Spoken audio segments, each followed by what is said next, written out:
Welcome to this new series that I've called Trader Evolution. It will look at the journey that traders travel along from that initial exposure to the possibility of trading the financial markets, all the way through to trading for your job or your profession. I'll be looking at the stages you'll need to go through to progress along this path, but also, importantly, look at some of the most common issues that traders face along the way. If you're not careful, some of these can result in your journey ending prematurely long before you reach your aspirations. But if you're pre-warned about the issues, it means you can put in place a plan to address them and help push through those potential pitfalls. Serious about trading? If so, this is a must-watch series. Darwinex is a UK FCA-regulated broker and asset manager on a mission to disrupt the financial trading, investing and asset management industries.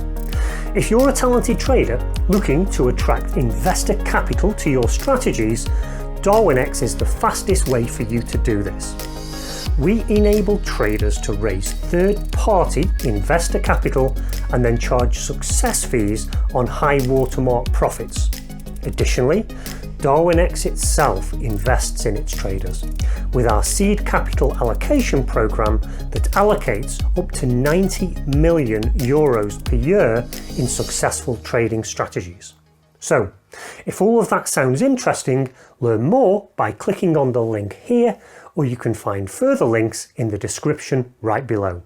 Now back to today's tutorial.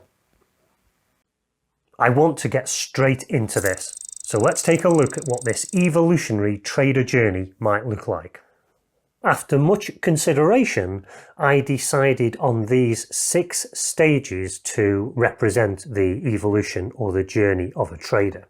And being perfectly honest, these are based on my own experiences and my own journey. And this series is going to take a slightly different approach to some of my previous videos. And the main difference is that it will be much more strategic in nature. What do I mean by that? Well, obviously on channels like YouTube, there's a really wide range of videos covering a multitude of trading topics. And at one end of the spectrum, you've got your how I made $600 in 3 minutes type of video, which generally get millions of viewers. But then you've got your videos that have much more substance, and I hope that mine fall into that category. And generally speaking, those types of videos have far fewer viewers, but actually attract a much more discerning type of trader. But even so, those videos have been fairly tactical in nature, so tackling very specific issues, problems, and hopefully solutions to those. But this series is going to take a step up, and we're going to look much more strategically now at the kinds of things that you need to put into place in order to progress your own evolution. And of course, along the way there will be other tactical measures that I'll talk about, but this strategic high-level focus isn't something that I've covered in great detail before. So, pulling on my own experience and my own journey, I've categorized this as starting off being an aspiring trader.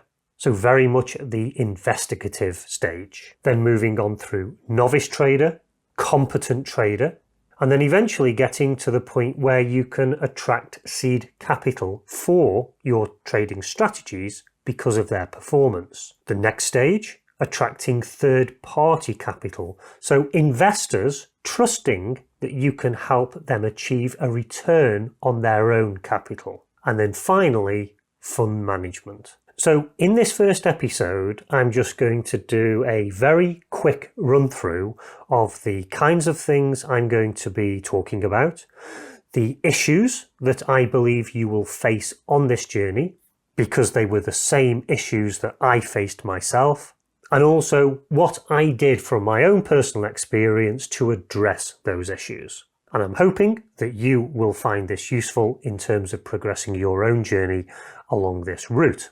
So let's look at some of those topics. So starting out as an aspiring trader, What is this person actually doing at this stage? Well, they're investigating, they're doing a lot of learning, and also potential planning for how they're going to tackle the journey. So activities that this person is undertaking at the moment are hopefully pre-trading, and what I mean by that is that this person is not yet actively trading a live account, and they absolutely shouldn't be. Now, that might sound strange coming from a broker, but Darwinex is a different broker to many others, and we want traders to succeed. And as part of that success, for now, the trader just needs to hold off and not place any trades in a live account. Instead, they need to focus on education, and this is absolutely key. So I'm going to be talking about different routes for education with you in future episodes. They're also going to, of course, be looking at developing their first strategy based on what they've learned. And if anything, at this point, they should be only using a demo trading account. So that's all good, but what are the issues that this person will face? And this really is the essence of this series. This is what I'll be looking at and providing, hopefully, solutions and alternatives that you can look at in order to overcome the issues and to move forward. And the first one at this stage is misinformation. It's all that information that's out there on the World Wide Web, of which a large proportion simply doesn't stack up. So how can someone at this stage decide on what is valid information and what isn't? And this is one of the things I'll be looking at. Also at this point, there will be major issues that already start to arise depending on whether you intend to be a discretionary trader or an algo trader. Now, if discretionary is your preferred route, then a problem you'll come across early on is statistical significance. It can be very difficult when you're trading manually to determine if the rules that you're using actually have an edge or not. And you might place 50 trades in a demo account, but believe me, 50 trades is nothing. And you can easily, just through random chance, have success with 50 trades. Whereas in the long run, using those same rules might not prove so beneficial. On the algo trading front, there's a different issue, and this is overfitting. And so I'll look at both of these and give suggestions of how you can alleviate them. Now, specifically, if you're intending to be an algo trader, but you don't have coding skills, this again is going to prove to be an issue for you.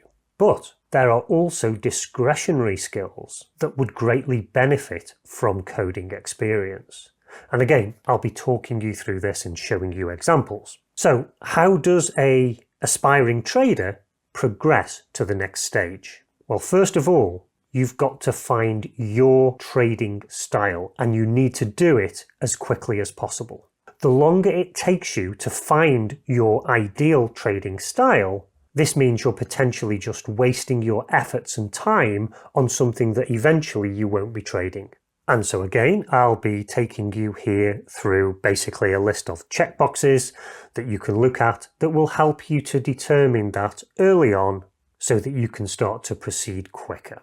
There's one fundamental lesson here in order to advance, which is that simple is usually better than complex.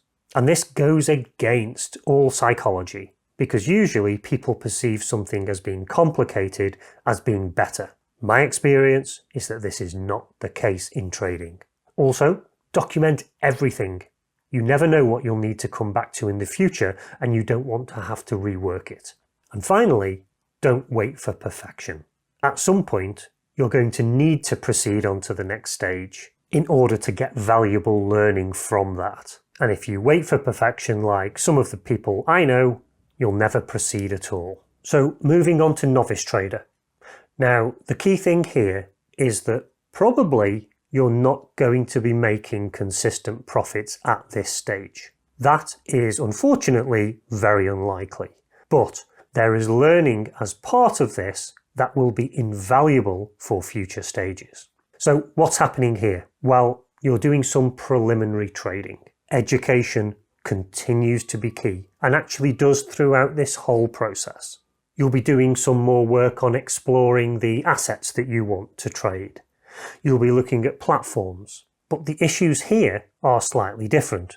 The first one is that you've got to accept that you might lose money. And many experienced traders that I'm aware of think of this as effectively training costs. It's the cost you incur to gain the experience that you need to proceed. So be aware of this. Don't expect to go in winning from day one.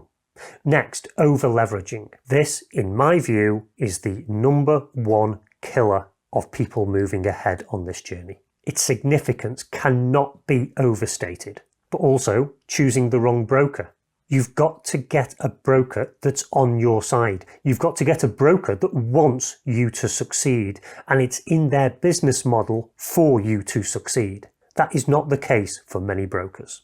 And if you see anyone offering points to buy iPads and the like, then that is usually an alarm bell for reasons I'll talk about in the future. Statistical significance and overfitting continue to be an issue at this stage. And incidentally, any of the text that's in italics mean that this is really a continuation from a previous stage. So how do people advance from this to the next stage? Well, first of all, you need to find a broker that is on your side, as I said. Also, for the protection of your own capital, you need to ensure that they have good regulation, that your money is protected, and also that there are good execution conditions for your trading environment. If you can get pricing discounts, this is again a major advantage because it will bring your costs down. And this is a much more sustainable way and future-proof way of getting a reward from your broker than points for an iPad. And simplicity continues to be key. Overcomplicate things and you'll find it much harder to proceed.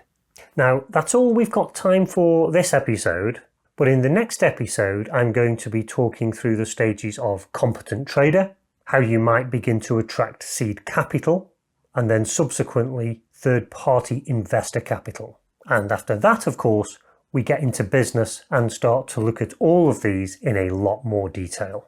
Now, if that next episode is already available, you'll see it top right now. And until next time, trade safe.